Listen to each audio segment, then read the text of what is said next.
amics de Plankton Diving, soc Xavi Llambric i estem amb el primer dels vídeos del curs de Pla d'Emergències i Evacuació de Plankton Diving.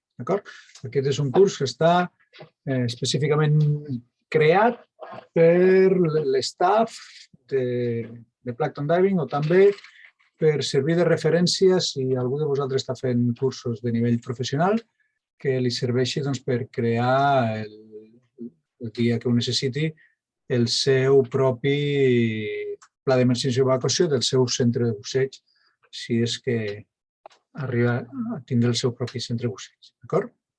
Molt bé.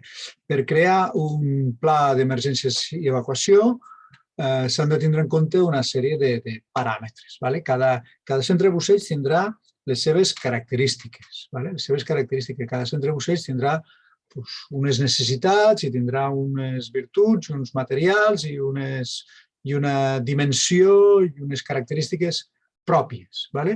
I cada pla d'emergències i evacuació ha d'estar adequat amb aquestes característiques, amb el que fa diferent de cada centre de busseig. Llavors, aquest, el que jo us estic ensenyant, és específic per a Plankton Diving. Us pot servir de referència per fer per un altre centre de busseig? Sí, però aquest és específic per Plankton Diving. Per realitzar aquest pla d'emergència i evacuació s'han tingut en compte les següents paràmetres. Hem tingut anàlisis de les possibles situacions d'emergència, vist quines són les característiques de les nostres activitats i quin és el risc que comporta, anàlisis de les possibles situacions d'emergència que es podrien produir. Adopció de mesures necessàries en matèria de la lluita contra accidents. Un cop ja tens el llistat de les emergències, de les possibles emergències, ja pots començar a dissenyar com evitem aquests perills, aquests paranys. Adopció de mesures necessàries en matèria de primers auxilis. Un cop l'emergència s'ha produït, no l'hem pogut evitar, un cop s'ha produït, hem d'aplicar mesures. I una de les mesures és aplicar primers auxilis. Adopció de mesures necessàries en matèria d'evacuació dels accidentats. Hem de tindre previst com algun accidentat l'hem de traslladar fins a una càmera hiperbàrica, fins al CAP, fins a on sigui. I aquestes coses les hem de tindre previstes abans que passin. Tot el que ja tinguéssim preparat és feina que ja tenim avançada. Sobretot, en el moment que es produeix una emergència, anem tots atabalats i pensar a veure ara què faig, sempre és millor si ja ho tenia dissenyat abans, i en el moment que jo estava tranquil ho vaig dissenyar, sempre és millor que no improvisar, que possiblement m'equivoqui. Designació del personal encarregat de posar en marxa les mesures d'emergència. Això és un quadre orgànic de tot el personal que treballa aquí a Plankton Diving. Cadascú de nosaltres tindrà una feina específica encomanada dintre del pla d'emergències. Això és el que s'anomena un quadre orgànic. I bé, després el detallarem, després veurem quines són les feines que farà cadascú de nosaltres. Accions de seguiment i comprovació periòdica del correcte funcionament del pla d'emergència i evacuació. Un pla d'emergència i evacuació és una cosa que està viva, que s'ha d'anar implementant, que s'ha d'anar renovant, que s'ha d'anar cada X temps, cada any, jo ho faig cada any, s'ha de veure quines coses se poden millorar, què és el que canviem, quines coses hem incorporat noves al centre de busseig i, per tant, hem d'adequar el pla d'emergència i evacuació amb aquests nous materials, noves embarcacions, aquests nous punts d'immersió. És una cosa que no la puc fer i deixar-la, sinó que el director tècnic del centre de busseig ha d'estar contínuament treballant damunt del pla d'emergència i evacuació per fer-lo el més adequat possible en cada moment. Formació del personal encarregat de la posada en pràctica del pla. Per això esteu aquí mirant aquests vídeos, sobretot els que sou staff o els que sereu staff de Plankton Diving, doncs necessiteu conèixer el pla d'emergència i evacuació i per al dia que l'haurem de posar en marxa que tothom sàpiga què és el que ha de fer. A part d'aquests vídeos, ja us dic que tenim una plataforma en Moodle, tenim el que és el curs en si. Aquí només hi ha els vídeos de suport, això només són els vídeos de suport, el curs en si, amb tota la documentació. El pla d'emergències original té unes 80 pàgines, inclou també el pla de riscos laborals del personal. Llavors, ho tenim amb una plataforma de Moodle que, si esteu realitzant el curs, si només esteu aquí de visitants i voleu mirar o esteu fent cursos professionals en els quals us dic que només mirar aquests vídeos ja teniu prou, no necessiteu fer el curs de la plataforma Moodle, doncs ja està. Però el personal staff, sí, el personal staff s'ha de mirar el que hi ha penjat allí al Moodle i al final hi ha uns exàmens que necessito que me'ls feu, per a que quedi constància de que sou coneixedors del pla d'emergència i evacuació. Adequació dels mitjans materials als riscos existents. Quan hem fet l'anàlisi de riscos de les coses que ens poden succeir, he hagut d'anar dissenyant què necessito per contrarrestar tots aquests riscos i un cop s'ha produït l'emergència, com treballar-hi, quins materials, quines eines necessito per treballar-hi durant el desenvolupament de l'emergència. Organització de la relació amb els serveis externs, que si el SEM, el SUM, els Mossos, els bombers, tota aquella gent, la càmera hiperbàrica, tota aquella gent que està implicada a nivell extern, ja no és personal de Plankton Diving, sinó que serien els que es farien càrrec després de la nostra primera intervenció, que es farien càrrec de l'accidental, els hem de conèixer, hem de saber qui són, hem de saber com contactar-los. Aquest seria aquest punt. I organització de relació amb els serveis externs de salvament. Molt bé, passem a la següent diapositiva. Abans he explicat quins són els punts que m'han determinat com crear aquest pla d'emergència i evacuació.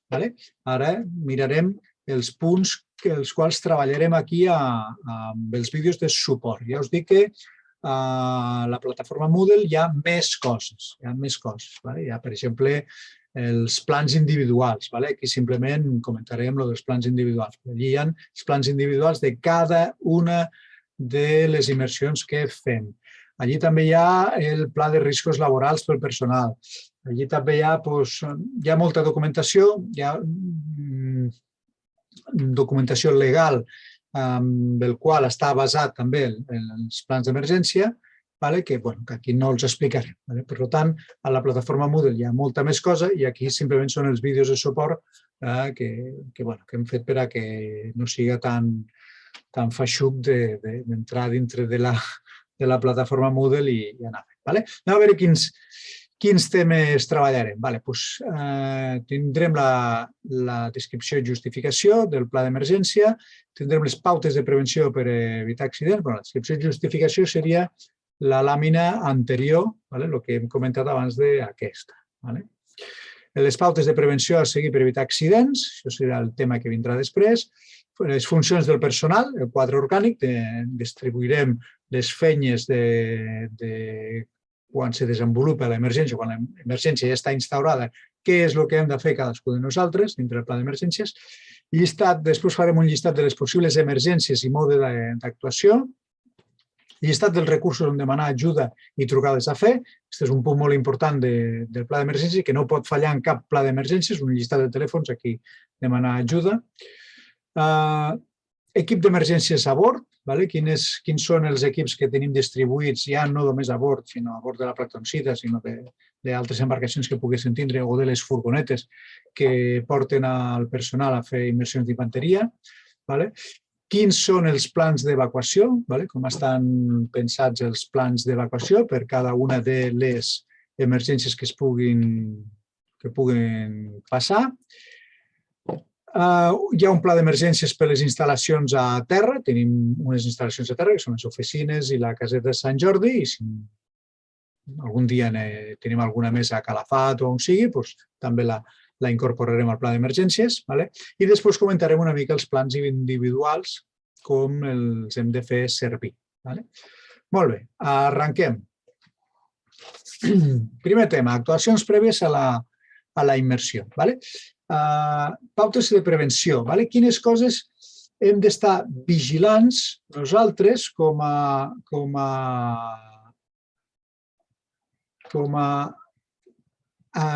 guies, els guies que serem, els professionals que serem. Si esteu aquí com a clients, està bé que ho sapigueu, però això està dirigit més aviat pel personal staff, que seran els responsables de dur a terme les activitats. Doncs per dur a terme les activitats hi haurà unes pautes a seguir. Aquestes pautes estan pensades, hi ha unes que són prèvies a la immersió, què és el que hem de fer abans de la immersió, què és el que hem de fer durant l'entrada a l'aigua, què és el que hem de fer durant la immersió, què és el que hem de fer durant l'ascens i què és el que hem de fer un cop estem a superfície. Així és com està distribuït les següents diapositives. Vinga, actuacions prèvies a la immersió. I diu, el cap d'equip. Què és el cap d'equip? El cap d'equip és aquella persona, staff de Plankton Diving, que porta la immersió.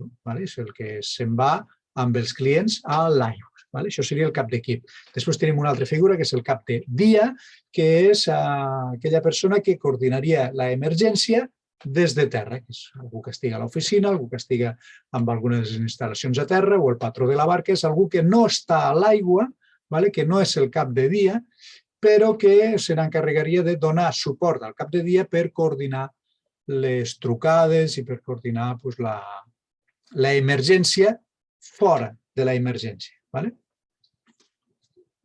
Tornem, ens centrem en el cap d'equip. Cap d'equip, les actuacions prèvies a la immersió, el que ha de fer és comprovar que tots els participants tenen la seva documentació al dia. Tenen la llicència per realitzar l'activitat. Si és d'open water, fins a 18 metres, si és nivell tècnic, que tenen la titulació adequada per l'activitat que se'ls està proposant. Que tenen l'assegurança. Si no tenen assegurança, millor no cal assegurança. Si és una activitat de snorkeling, potser no cal assegurança. Si és una activitat de busseig, sí que cal assegurança. Molt bé. Que tenen l'assegurança, que tenen, si són menors d'edat, que tenen el permís patern. La revisió mèdica. La revisió mèdica ja sabeu que pot ser substituïda per un informe personal que fa el propi client, de dir, sí, jo dic que estic bé de tot això, i si ell diu que està bé, avui en dia això ja va. Ell mateix se fa un autocertificat mèdic conforme ell se veu capaç de realitzar. Ell al·lega que no té cap impediment per realitzar aquella activitat que li estem proposant. O bé el certificat mèdic o bé aquest document, i que aquest document normalment hem de comprovar que efectivament ell està dient que no té cap patologia que li impedeixi fer l'activitat. Si té alguna patologia, ha d'anar a un metge i que el metge li faci el certificat mèdic. I si no tenia una cosa ni l'altra, no podrà fer l'activitat. Declaració de condicions per realitzar l'activitat subaquàtica, és això, declaració d'assumpció de riscos, és el full que els fem signar, i després haurà de fer el formulari del xec de cap d'equip. El xec de cap d'equip és una folla importantíssima perquè és un llistat on va qui és el cap de dia, qui és el cap d'equip, en aquest cas vosaltres, signeu com a responsables d'aquella activitat, i després m'heu de ficar el nom i algunes dades dels clients. I al final tindreu un llistat dels elements de seguretat necessaris per a aquella activitat, que és, heu d'anar ficant creuetes, que si porto el telèfon mòbil, que si porto la boia, que si porto el que posi allà, el llistat per cada activitat. Hi haurà coses que faran falta i hi haurà coses que no faran falta. Que si ho porteu l'equip d'oxigenoteràpia, és anar fent creuetes. I aquesta fulla és important perquè si aneu embarcats, necessiteu embarcar-la amb vosaltres. Si al final de cada activitat aquestes fulles s'han de retornar al cap de dia i el cap de dia recopilarà totes les fulles de tots els caps d'equip i les guardarà al logbook de Plankton Diving. Aquestes fulles són el memoràndum de qui ha realitzat l'activitat, quin dia, quina activitat ha fet. Tot això ho anem recopilant i en cas d'accident ens pot servir com a guia per veure qui estava aquell dia en aquella activitat, pot servir de memoràndum per realitzar els informes que s'hauran de realitzar després de cada incident o accident. D'acord? Molt bé. Actuacions prèvies a la immersió. Una altra cosa que hem de fer abans de la immersió i que ha de quedar reflectida a la fulla del xec de cap d'equip és la planificació de la immersió. M'és igual si és una immersió senzilla, a Sant Jordi, a 6 metres de profunditat, és igual. La planificació ha d'estar feta. Potser és tan fàcil com dir, mira, baixarem a 6 metres durant 45 minuts i no cal descompressió. I ja està, ja ho ha acabat. Però per a fer aquesta activitat necessiteu tal quantitat d'aire. Això ho heu de tindre en compte. Per què? Perquè després el que us diu aquí és que calculareu el gas necessari per a aquesta immersió i calculareu quina botella és necessària per a aquesta immersió, deixant la reserva de bany. És el que diu aquí, amb una reserva d'aire mínima del 25% de la capacitat nominal de la botella i que el 75% restant siga suficient per realitzar l'activitat. Millor decidiu que portar una botella de 8 litres, que si li traiem els 150 bars d'una botella de 8 litres, potser no us dona per fer l'activitat que volíeu. Els percentatges aquests han de fer referència a la quantitat de gas necessari per realitzar l'immersió. Es deixarà un 33% si és una activitat sota sostre, o sigui, més enllà del que anomenem busseig tècnic, més enllà dels límits, més enllà de la curva de seguretat o més enllà dels 40, un 33%, no em serveix de 50 bars. I que el 60% restant ha de ser suficient per realitzar l'activitat. Aquesta planificació ha de ser coneguda per tot el personal, no només vosaltres, sinó al briefing heu de fer arribar aquesta informació tant als participants com al patró de l'embarcació. El patró de l'embarcació també ha de ser coneixedor, si és que anem amb embarcació, no fem d'infanteria, també ha de ser coneixedor de la planificació que estem fent. Molt bé. Una altra cosa que hem de tindre en compte també és la meteorologia. Hem de saber si, mentre nosaltres estirem submergits, no ens canviarà el temps. Perquè quan estem allí a punt de sortir, és fàcil decidir si sortim o no decidim amb la informació que tenim in situ. Mira, ara fa sol. Però potser d'aquí una hora ens canvia el temps i durant aquest temps nosaltres ja estem submergits. Vosaltres heu de mirar la meteorologia, veure quina planificació meteorològica hi ha per les properes hores mentre vosaltres estigueu submergits per decidir si continuen l'activitat o no per algun possible canvi de temps. Doncs la meteorologia també l'heu de conèixer. Una cosa que fareu durant el briefing serà també coordinar els missatges, ja sabeu que baix d'ara no podem parlar, per tant, alguns senyals, a part de la planificació, pots recordar quins són els senyals típics per a aquella immersió. Típic, estic bé, no estic bé, mitja ampolla, reserva, o ja els hi podeu ensenyar a dir la quantitat de gas que els hi queden amb números. Tinc 170 bars. Tinc 170 bars, per exemple. Sabeu que així és un 7, així és un 2. D'acord? Molt bé.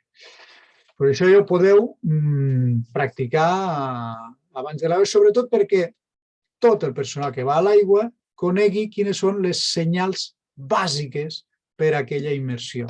Molt bé.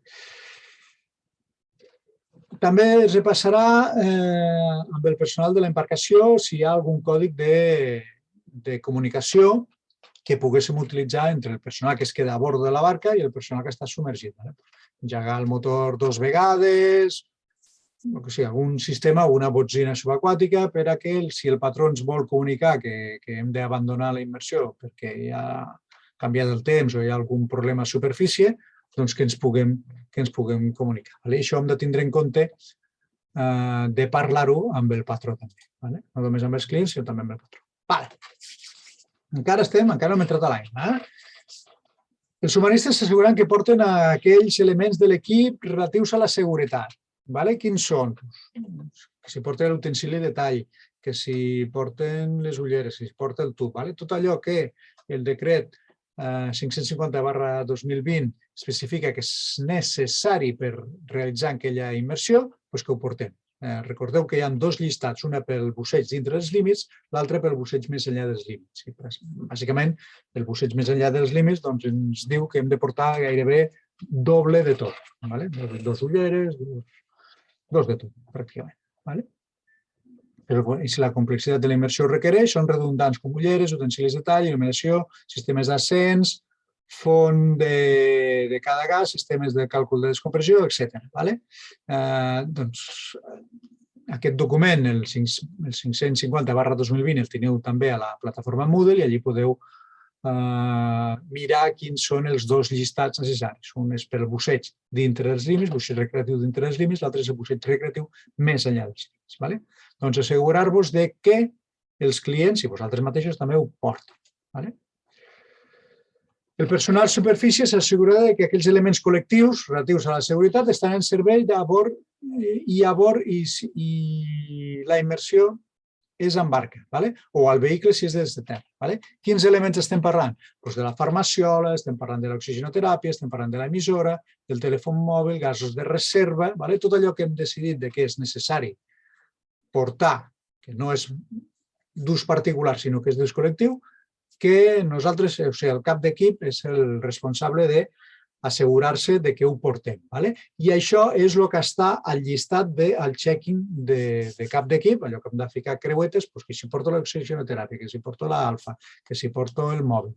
És el que hem d'anar ficant creuetes per assegurar-nos que ho portem tot. D'acord? Molt bé. Un cop ja estem en disposició d'anar a l'aigua, el cap d'equip, i aquí és on radica la importància del pla d'emergències. El pla d'emergències, la gran pedra angular del pla d'emergències és que hi ha dues persones responsables de cada immersió. El que acompanya els clients a l'aigua i el que està en un lloc a terra i que està pendent del personal que està allà i que no té per què estar present. Potser uns poden estar a Calafat i els altres poden estar aquí a l'oficina. Un és el cap d'equip, que és qui està amb els clients, i l'altre és el cap de dia, que és la persona encarregada de realitzar les trucades d'emergència i de coordinar l'emergència des d'un punt on l'emergència no l'està afectant, perquè no està present in situ. Està, diguéssim, dintre d'una zona de tranquil·litat que li permet coordinar millor totes aquestes maniobres. Bé, doncs el cap d'equip, un cop ja estem tots en disposició d'entrar a l'aigua, el cap d'equip trucarà al cap de dia i li dirà estem a punt d'entrar a l'aigua. I el cap de dia anotarà quant de temps previst teniu d'estar a l'aigua? 45 minuts. Doncs mira, entre 15 minuts per arribar des d'aquí a l'aigua, 45 minuts, més 15 minuts després per tornar i el temps que perdràs, d'aquí hora i 20 necessito que em tornis a trucar per dir-me que ja esteu fora de l'aigua. I el cap de dia sap que té X persones a l'aigua, a tal puesto, a tal lloc, i que si d'aquí 1 hora i 20 minuts no el truquen, s'ha de començar a preocupar. I aquesta és la importància, aquesta és la pedra angular del pla d'emergència d'evacuació. Tindre una persona fora que coordinaria l'emergència encara que tot el personal que estigui a l'aigua no pugui sortir si és incapaç de realitzar la primera trucada d'avís. Sempre hi haurà algú fora que sabrà que estem allí i sabrà a quina hora hem d'estar fora. Molt bé. Avisar al cap de dia que es va realitzar aquesta immersió, indicant el lloc, la durada aproximada, el nombre de participants i el punt de transfer. Què és el punt de transfer? El punt on tenim previst que si alguna cosa va malament ens reunirem tots els participants a l'espera que arribi els serveis d'emergències professionals. Per exemple, si estem a Sant Jordi, allà a la caseta, a Calafat, al port mateix, en un altre lloc, si anem, per exemple, a la Vitera, potser decidim que sigui al port de l'Ametlla, per proximitat, d'acord? El punt de transfer és un punt que ja surt reflectit al pla d'emergències individual. Per tant, el cap de dia, el cap d'equip, saben quin és el punt de transfer, per tant, encara no cal ni que s'ho diguin. El cap de dia dirà, quan trucarà a ambulàncies, o trucarà a bombers, o trucarà a qui sigui per enviar recursos cap a l'emergència, ja tenim un punt on tots hem de confluir. Els accidentats i els serveis que venen a donar assistència amb aquests accidentats. Això s'anomena el punt de transfer. El cap de dia estarà sempre en disposició per complementar el pla d'emergències i evacuació. Què vol dir això? Per tant, s'assegurarà que està sempre en disposició de rebre les trucades. Que té un telèfon, ha d'estar sempre amb el telèfon. No pot ser que el cap d'equip estigui trucant al cap de dia i el cap de dia no se n'enteri que l'estan trucant. Per tant, el cap de dia té la responsabilitat de tindre sempre al damunt el telèfon i que aquest telèfon tingui bateria i estigui en cobertura. Si no té bateria i no té cobertura, ha de fer el que sigui per restablir la bateria i la cobertura, perquè és la pedra angular del pla d'emergència. Si falla això, falla tot. Molt bé. El telèfon del cap de dia serà, qui no està apuntat, serà el que haguéssim decidit, perquè el cap de dia pot variar d'un dia per l'altre. Un dia pot ser jo, un altre dia pot ser l'Aurora, un altre dia pot ser l'Eli, un altre dia pot ser qualsevol altre. No importa qui sigui el cap de dia, importa que el cap de dia sigui localitzable i sigui capaç de fer les trucades d'emergència corresponents. Molt bé.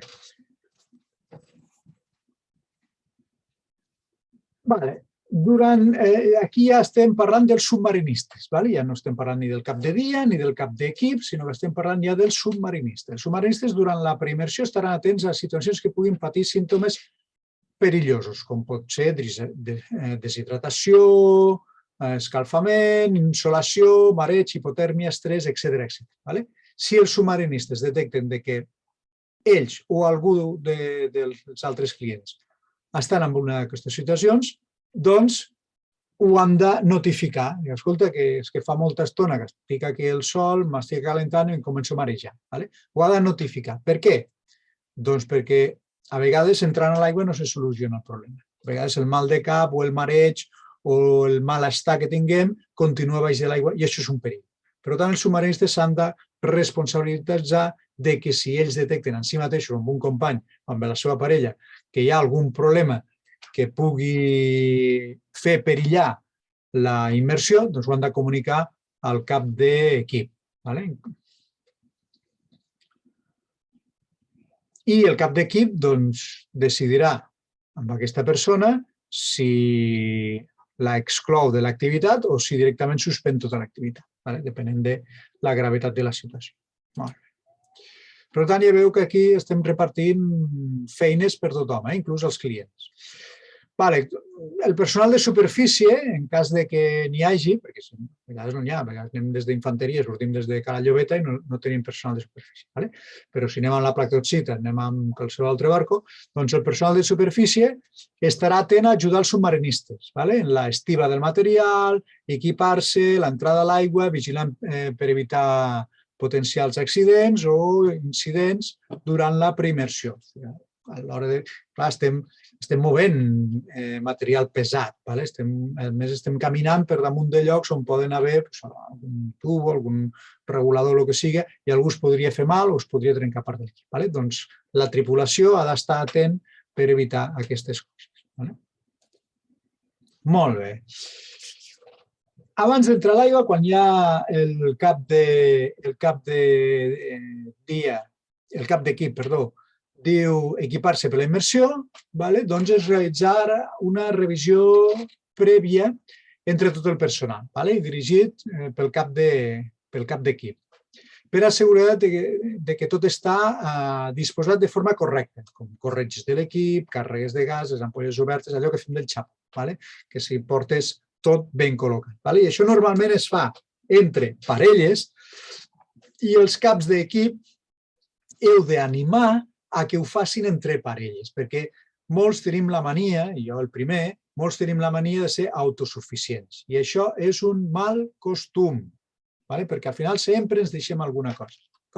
Jo de cada 4 vegades que entro a l'aigua, 5 m'han d'obrir la botella perquè se m'ha oblidat d'obrir-la durant el check-in. Això no em passaria si jo negués al meu company i diria, escolta, revisen de dalt baix.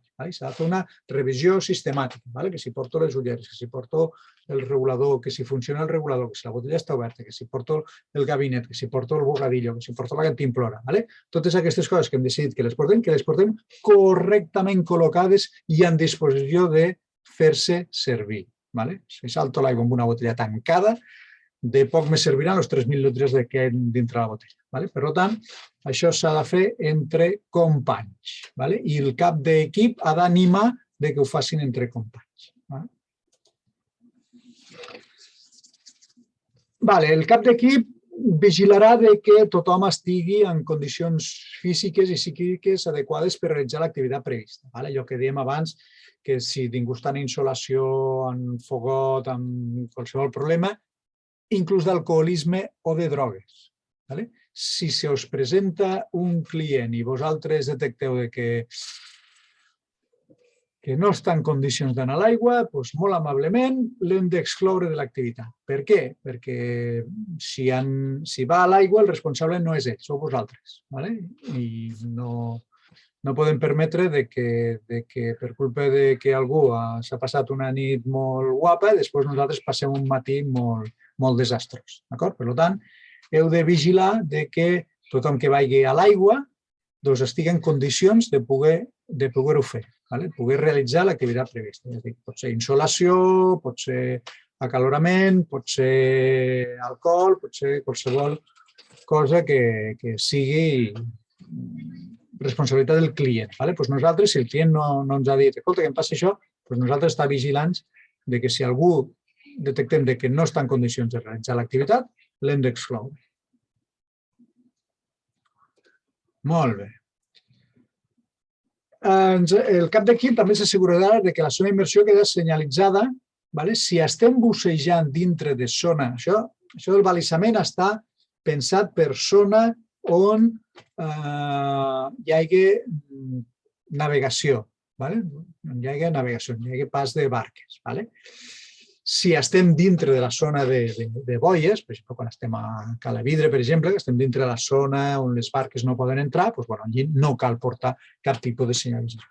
Però si estem per fora d'aquestes zones de senyalització, doncs sí, hem de mirar que l'embarcació tingui la bandera alfa o allí entre nosaltres estiguéssim bussejant, doncs hi hagi algun tipus de senyalització que permeti que altres embarcacions no ens passin per sota. Si estem a molta profunditat potser no cal, però si estem a poca profunditat és interessant que marquem la zona. Recordo que la bandera alfa no és aquesta que surt a la foto, aquesta és la bandera que utilitzem per fer samarretes i gorres i tal, i que tots els submarinistes la coneixem, però que la bandera alfa és aquella blava i blanca, la blava i blanca, que tots els patrons, la importància que té és que tots els patrons saben que és la bandera que representa la lletra A, per això es diu alfa, i que si està hissada sola damunt d'una embarcació o damunt d'una qualsevol cosa que floti, vol dir que a sota hi ha gent i han de deixar una separació de 50 metres. Això és la bandera alfa. Molt bé, ja deixem el tema de la preimmersió, el que hem de fer abans d'entrar a l'aigua, i ara mirarem de fer la immersió. No, anem a deixar aquí aquest vídeo, que ja porto bastant de rato parlant, i per fer-ho més amè, farem un break i ja us emplaço per veure el segon vídeo on començarem amb aquesta diapositiva durant l'entrada a l'aigua. Què és el que hem de fer durant l'entrada a l'aigua? Vinga, moltes gràcies. Soc Xavi Llambric i ens veiem al següent vídeo, el vídeo número 2 del Pla d'Emergències i Evacuació de Plankton Diving.